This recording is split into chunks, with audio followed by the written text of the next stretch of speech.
Agradecemos la presencia del presidente del Consejo de Ministros y del ministro de Justicia y los dejamos en el uso de la palabra a fin que pueda exponer los fundamentos del proyecto de ley 1840-2021-PE. Señora presidenta, señora congresista, señoras congresistas, señoras y señores que se encuentran presentes. Quisiera saber, señora presidenta, qué tiempo tengo para exponer. El tiempo que usted estime necesario, señor presidente del Consejo de Ministros. Muchas gracias, señora presidenta. Comenzaré diciendo que el ordenamiento jurídico está constituido por multiplicidad de normas que absolutamente nadie sabe cuántas son, pero que todas constituyen una unidad. Están interrelacionadas las unas con las otras. Esa unidad lo proporciona la Constitución. La Constitución es el criterio que determina si una norma jurídica pertenece o no pertenece al ordenamiento jurídico. Muchas cosas se están diciendo sobre la Asamblea Constituyente, pero es necesario también levantar el nivel técnico aquí sobre lo que es una Asamblea Constituyente. Entonces me voy a permitir leer un párrafo del autor de esta teoría de la Asamblea Constituyente, que se encuentra consagrada ahora en todas las constituciones que señalan que la Constitución es la ley fundamental. Fundamental quiere decir que fundamenta, sustenta a todas las normas del ordenamiento jurídico.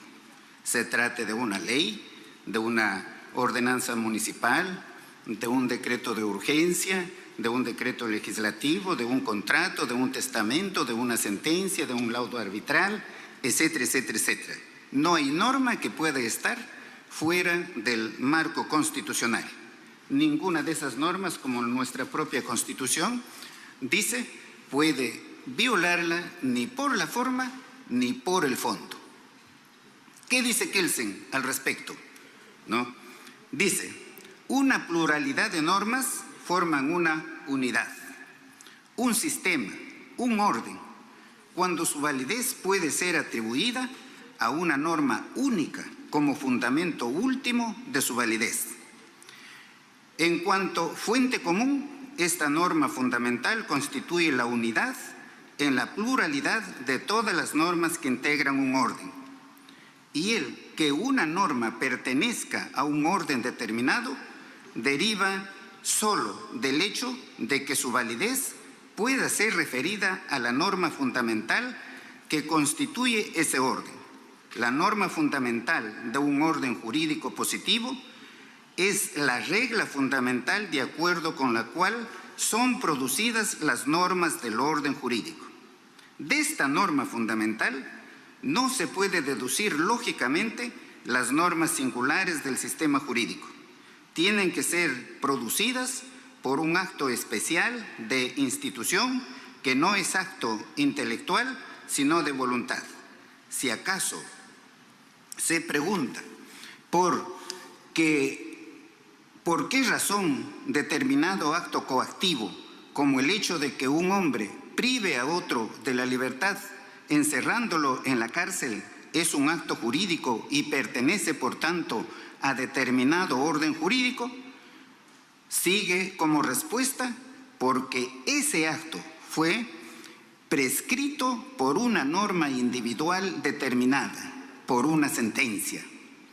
Si se pregunta luego por qué vale esta norma individual y justamente como parte constitutiva de un orden jurídico bien determinado, he aquí la respuesta que recibe porque fue dispuesto de conformidad con el Código Penal. Y si se pregunta por qué fundamento de validez de Código Penal se viene a parar a la Constitución del Estado con arreglo a cuyas prescripciones fue creado el Código Penal por el órgano competente para ello, en un procedimiento prescrito en la Constitución sobre la que descansan todas las leyes y los actos verificados sobre la base de las leyes.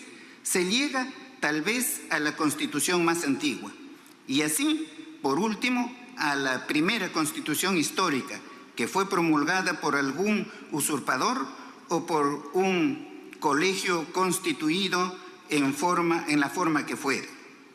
La significación de la norma fundamental se torna singularmente clara en caso de que el orden jurídico no sea modificado por vía legal, sino reemplazado por una vía revolucionaria, por un orden nuevo.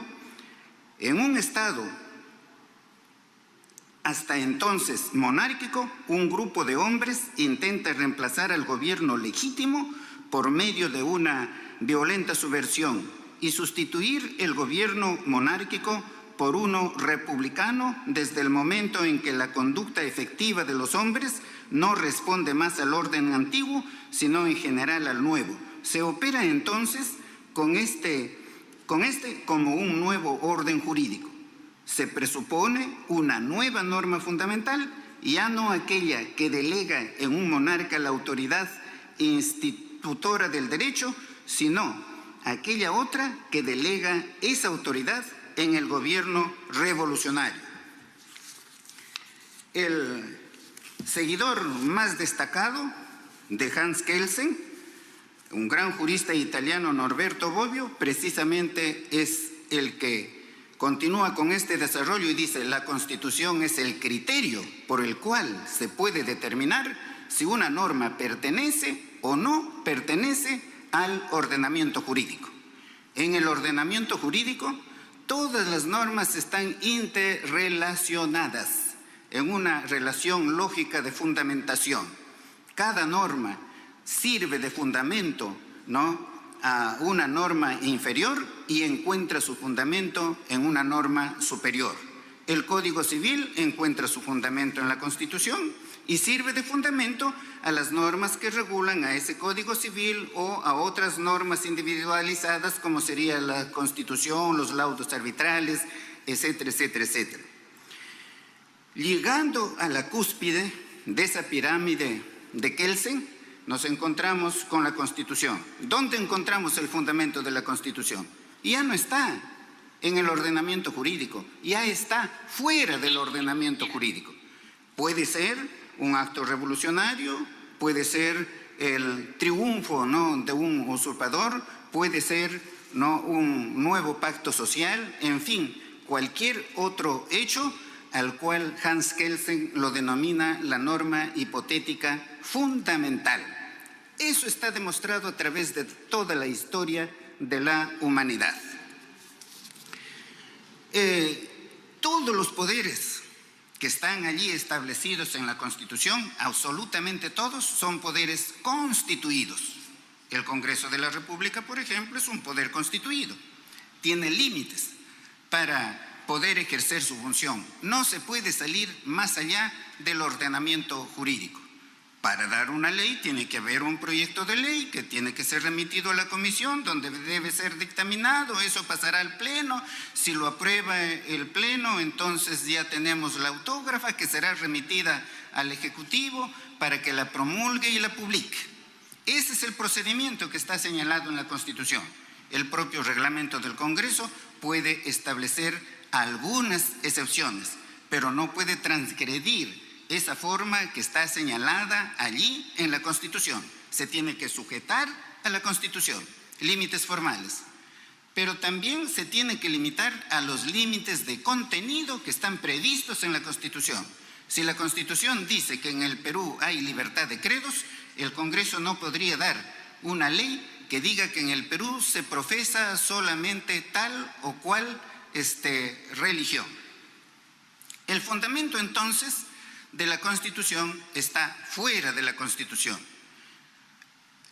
En una ocasión vi en una clase inicial de Derecho en la Universidad de Roma que el profesor que estaba dictando su clase introductoria de Derecho Constitucional, en un segundo piso, por la ventana asomaba un árbol y le dice a sus alumnos, el ordenamiento jurídico italiano es como ese árbol.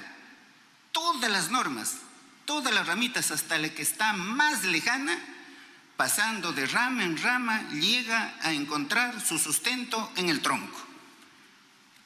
No se puede sustentar en otro tronco todas esas ramas existentes allí en ese árbol. Ese es el ordenamiento jurídico italiano. Pero ¿dónde encontramos el fundamento del tronco? Ya no lo encontramos dentro del árbol, ya lo tenemos que buscar, ¿no?, fuera del árbol. Una cuestión tan sencilla, ¿no?, de entenderlo, de comprender lo que es un poder constituido, todos los que están constituidos allí en la Constitución. ¿Por quién? Por la Asamblea Constituyente, a la que lo denominaron, ¿no?, Asamblea Constituyente Democrática, si no me equivoco, en la Constitución de 1993, ¿no? Bien, ¿dónde está el fundamento de la Constitución? Como hemos dicho, está fuera. El órgano que crea una Constitución es la Asamblea Constituyente. Es la Asamblea, denle el nombre que le den.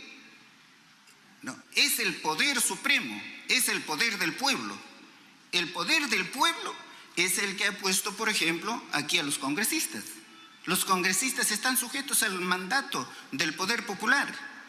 Como dice Abraham Lincoln, tienen que gobernar con el pueblo, ¿no?, para el pueblo, ¿no?, en beneficio del pueblo, en beneficio de las mayorías nacionales. Es el poder de poderes, es el poder constituyente. Es un poder que no tiene límites, es un poder ilimitado. Los únicos límites de ese poder son los derechos fundamentales. Esos son los únicos límites, que no pueden estar escritos o que pueden estar escritos. Asamblea Constituyente es un derecho innato del pueblo. ¿Por qué se puede decir que no es? Si tantos juristas que ahora escucho, ¿no?, decir que convocar a una Asamblea Constituyente es inconstitucional o todas las otras cosas que dicen. Pues allí lo que ellos están confirmando es lo que han dicho algunos políticos, ¿no?, que a los técnicos se compra.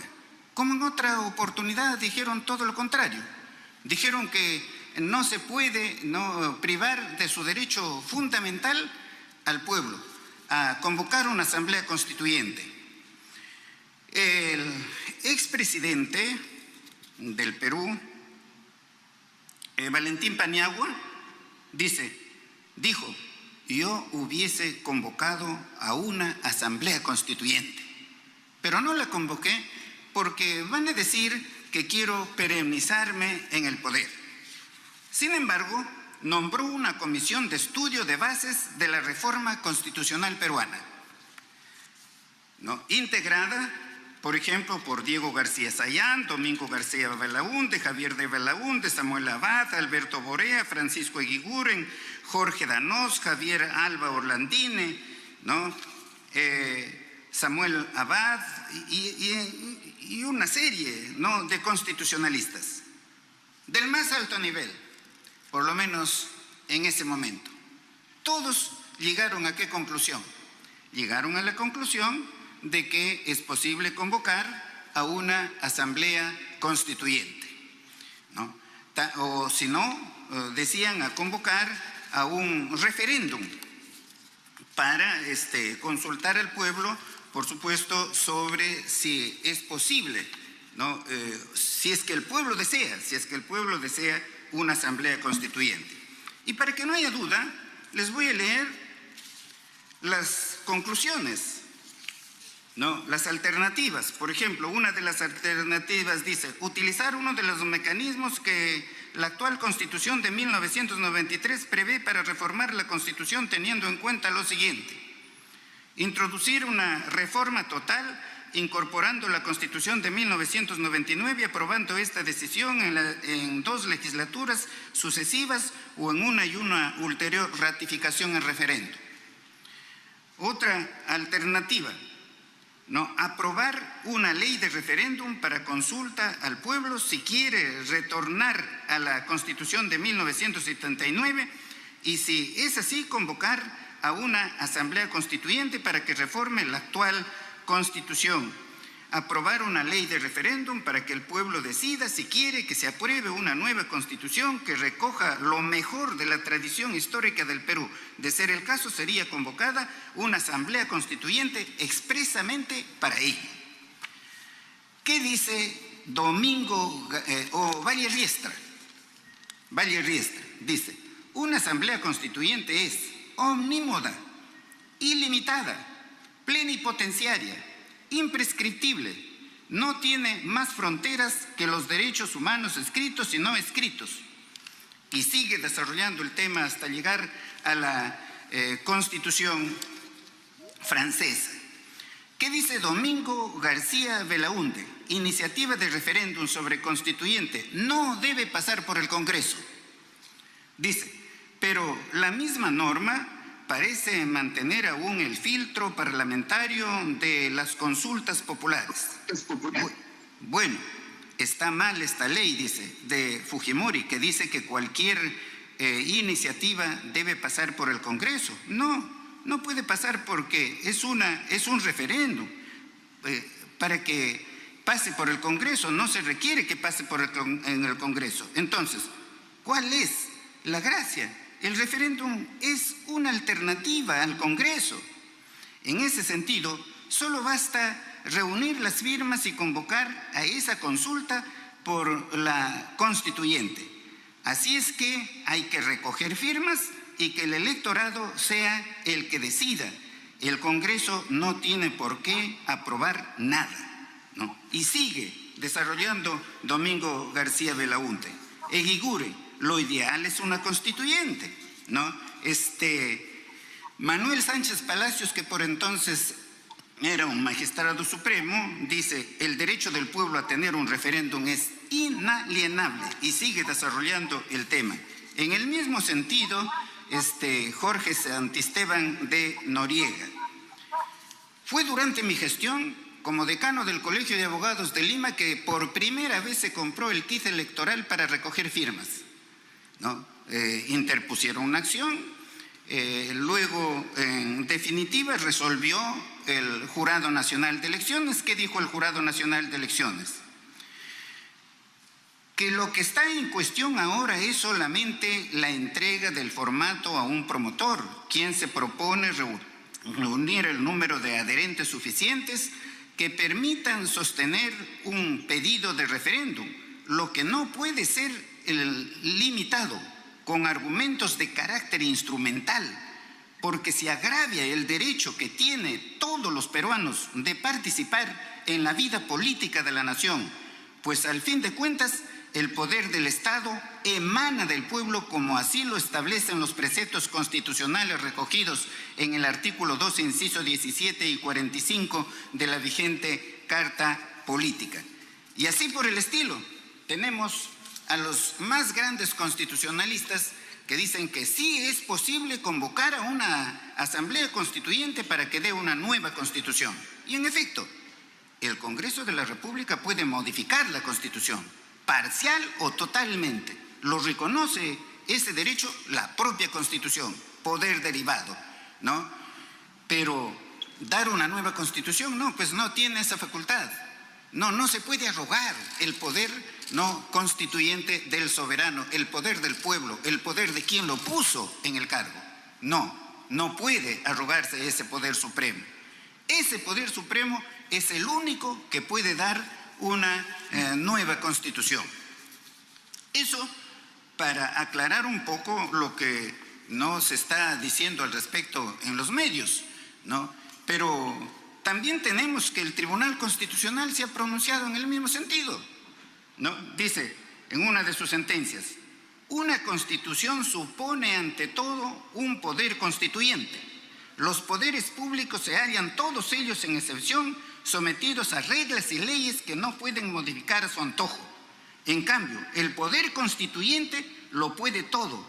En este orden de cosas, pues no se encuentra sometido a una constitución previa. Y en otra sentencia el tribunal dice, ¿no?, en el 2022, recientemente, Poder Constituyente, es la facultad por la cual el pueblo, en cuanto titular de la soberanía, decide instituir un orden constitucional. En tales supuestos se dice que el Poder Constituyente, más que una fuente de creación, es una fuente de transformación, ya que, como tal, puede llevar a cabo la refundación del ordenamiento constitucional sobre nuevos supuestos, sean estos políticos, sociales, económicos, culturales o propiamente jurídicos. De manera que nadie puede cuestionar al Poder Supremo del pueblo, nadie le puede negar al Poder Soberano, ¿no?, el de votar por una nueva Constitución. ¿Cómo se daría esa nueva Constitución? Claro, el pueblo elige a sus asambleístas, los asambleístas redactan ese proyecto que será sometido nuevamente a referéndum del pueblo. Ahora, en cuanto al proyecto de ley que hemos propuesto, se critica y se dice, primero dijeron que no van a promover la Asamblea Constituyente y ahora promueven la Asamblea Constituyente. Se recortan las frases, ¿no?, para descontextualizar. Pero lo voy a explicar muy facilito, ¿no? El candidato Pedro Castillo, ¿no?, durante su propaganda siempre manifestó al pueblo que iba a convocar a una Asamblea Constituyente. Y el pueblo votó por esa Asamblea Constituyente.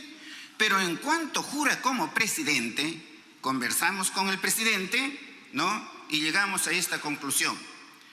Ahora no puedes cumplir con esa promesa porque has prometido, ¿no?, al pueblo una Asamblea Constituyente, pero ahora no eres presidente solamente de los que quieren la Asamblea Constituyente, solamente de los que votaron por usted, sino es también presidente de los que no votaron por usted, de los que no están de acuerdo con la Asamblea Constituyente.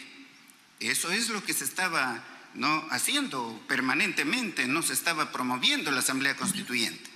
Pero luego se inician estos consejos descentralizados, estos consejos de ministros descentralizados.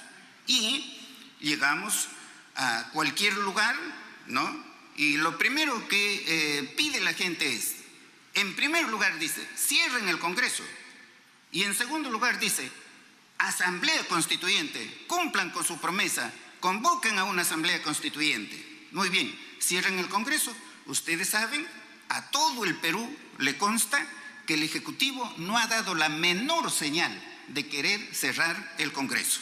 No ha dado la menor señal de querer cerrar el Congreso. No obstante que eso está consagrado en la Constitución como una facultad del Ejecutivo, en la forma señalada allí en el artículo 134. Pero eso debemos estar muy claros, ¿no?, que el Ejecutivo, ni en el peor momento, cuando han querido vacarlo, él mismo dijo, no, yo soy un demócrata, no voy a presentar ninguna norma con cuestión de confianza para cerrar el Congreso, no, preferible que me vaquen. Eso es lo que manifestó. No ha habido nada de eso. De manera el que diga, ¿no?, que quiere cerrar el Congreso es absolutamente falso. Y se habla con la verdad y se habla con pruebas, como siempre lo he manifestado. Frente a estas peticiones de la población, que son consejos en donde el pueblo participa en el debate para dar las leyes, para dar las soluciones a los problemas que se presentan allí y también participa en la toma de decisiones, ¿no?, teníamos ya que atender a esta petición de la Asamblea Constituyente. Y en virtud de que también, además de la permanente inestabilidad política existente, porque desde el primer momento en que asumió el cargo, no se ha estado trabajando para poder vacarlo o para exigirle que renuncie o con la acusación constitucional, ¿no? Desde el primer momento, desde el primer instante, esa ha sido su tarea de ciertos congresistas o de un sector del Congreso. Y eso, por supuesto, no deja trabajar. Entonces, se ha atendido esa petición y se ha presentado el proyecto. ¿Qué se persigue con este proyecto? que el Congreso apruebe una modificación al artículo 206 de la Constitución, una modificación parcial, para que mediante referéndum se consulte a la población si quiere o no quiere una asamblea constituyente.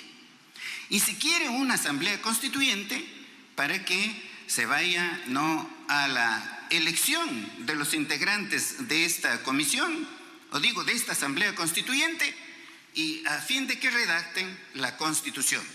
Y una vez redactada la Constitución, nuevamente irá a un segundo referéndum para que el pueblo lo apruebe o lo desapruebe. Si lo aprueba, entonces rige la nueva Constitución y ya deja de regir la Constitución de 1993.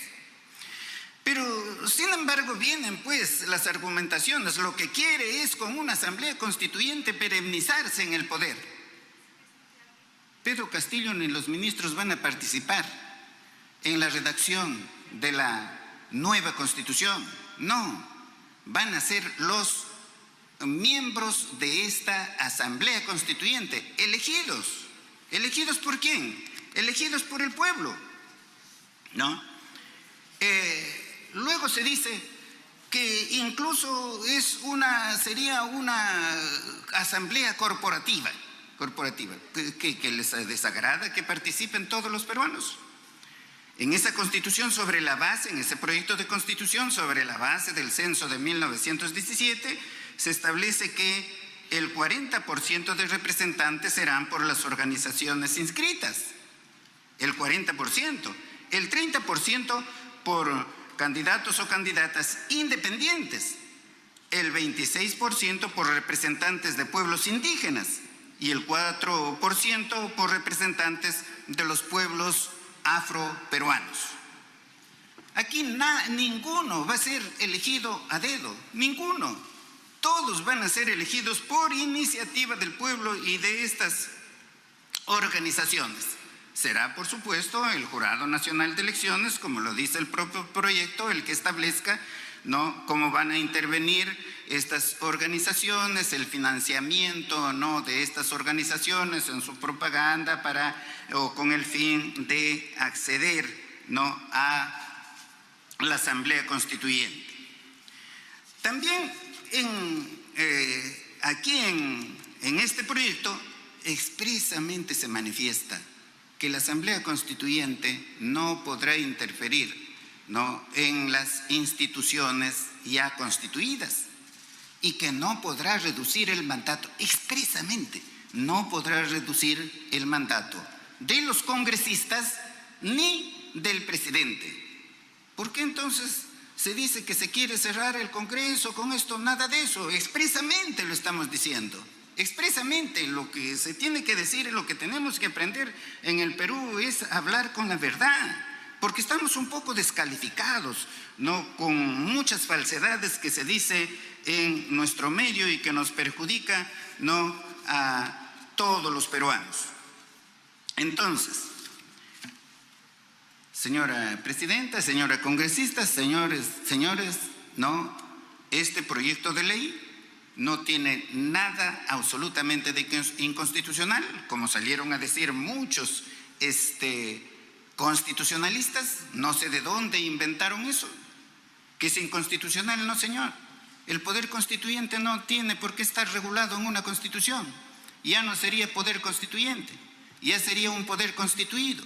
Sin embargo, para facilitar el mecanismo de ir a esa asamblea, se puede regular, como estamos presentando aquí el proyecto, esa convocatoria a una asamblea constituyente. Pero eso es un mecanismo, Muchos otros mecanismos no existen para poder acceder a una asamblea constituyente, muchos otros, repito, el poder constituyente es el poder de poderes, el poder supremo, el poder fundamental, el poder originario.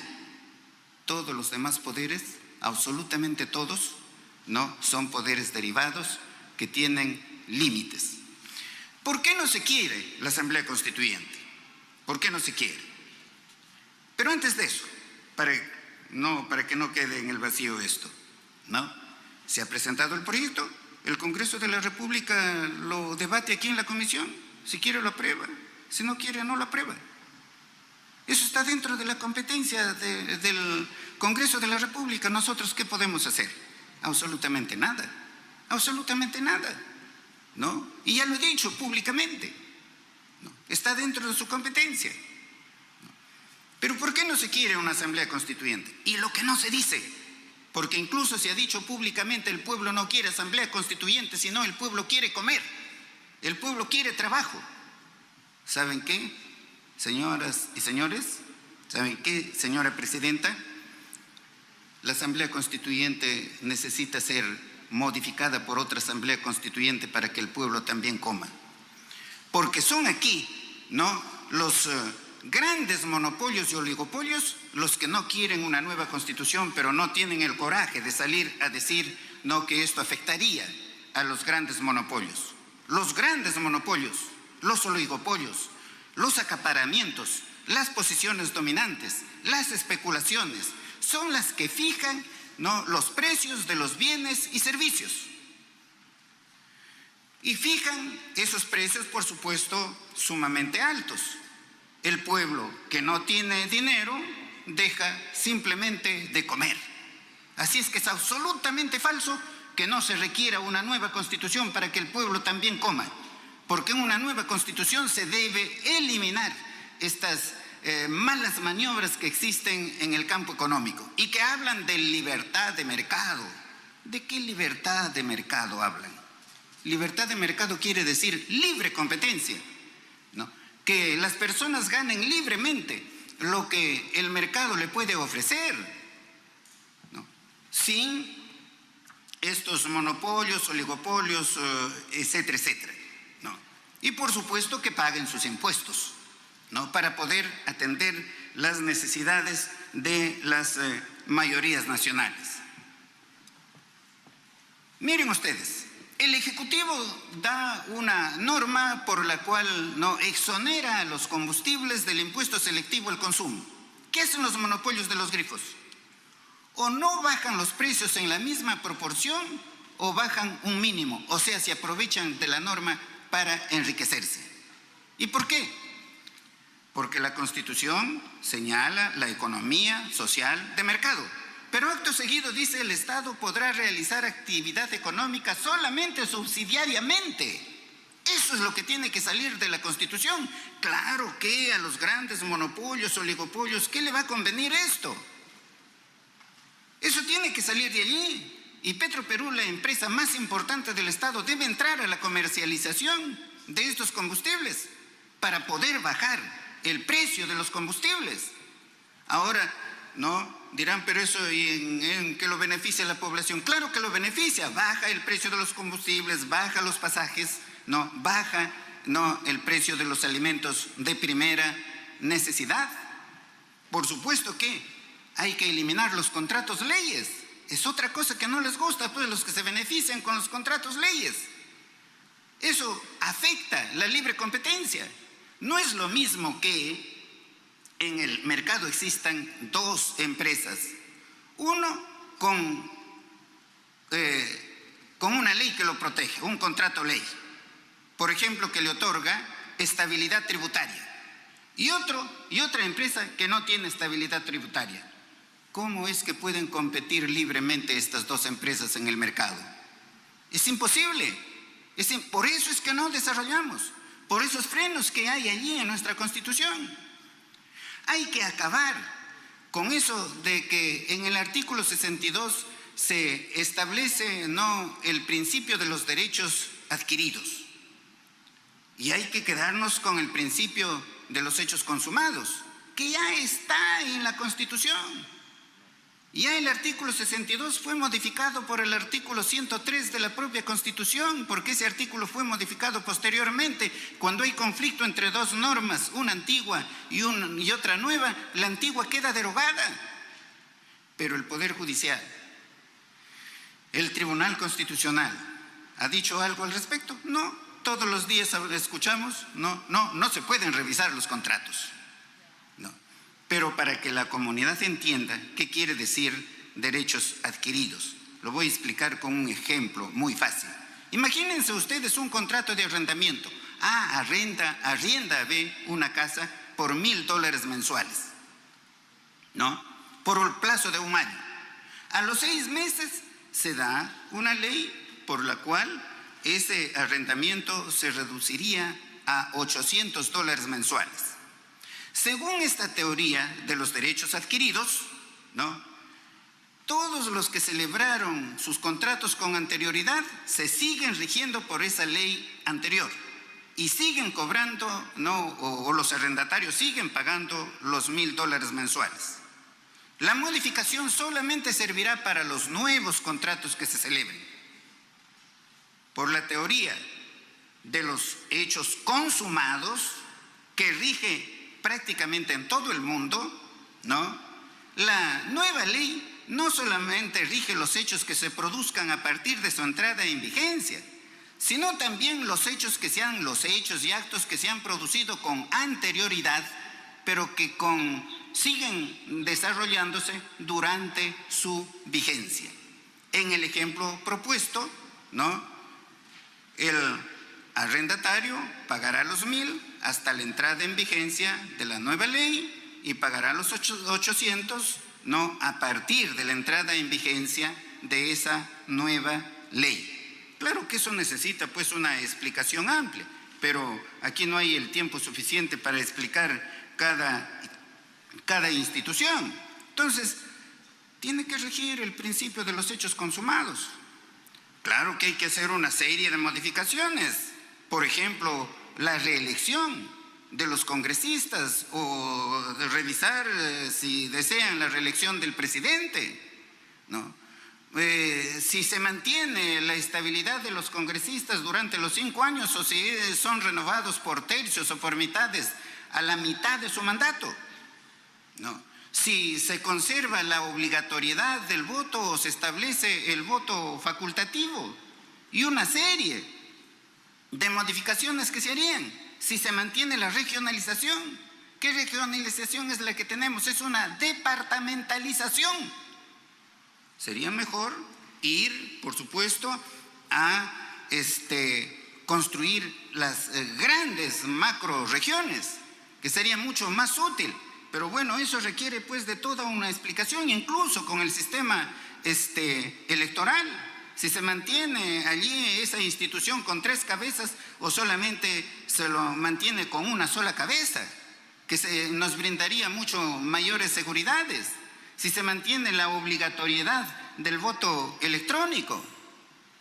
Pero hay un problema que la sociedad reclama a cada rato, en cualquier lugar: el sistema de justicia. El sistema de justicia. Hagan una encuesta. ¿Cómo está nuestro sistema de justicia?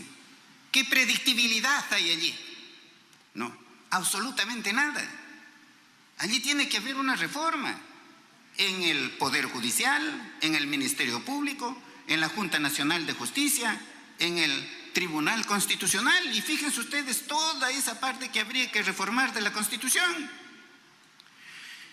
Y finalmente, que claro, podríamos hablar muchísimo sobre eso, pero quiero decir 2 palabras sobre lo siguiente. ¿A qué se debe la inestabilidad política en el Perú? La inestabilidad política en el Perú, nadie lo puede negar, se debe a 2 factores: a la vacancia presidencial por permanente incapacidad moral y a la cuestión de confianza.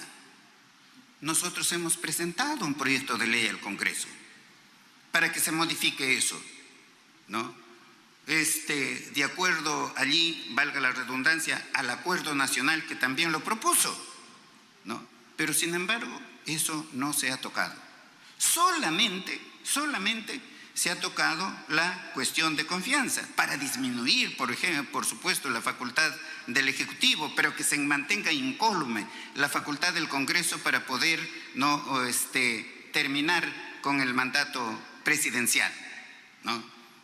No está bien, no resulta lógico frente a la comunidad internacional que salgan algunos constitucionalistas, a veces por su inexperiencia, que creen que porque se han aprendido alguito de memoria ya saben derecho constitucional, y decir no, hay que eliminar totalmente la cuestión de confianza y hay que dejar vigente la vacancia presidencial por permanente incapacidad moral. Suena ya más o menos a una tiranía, ¿no?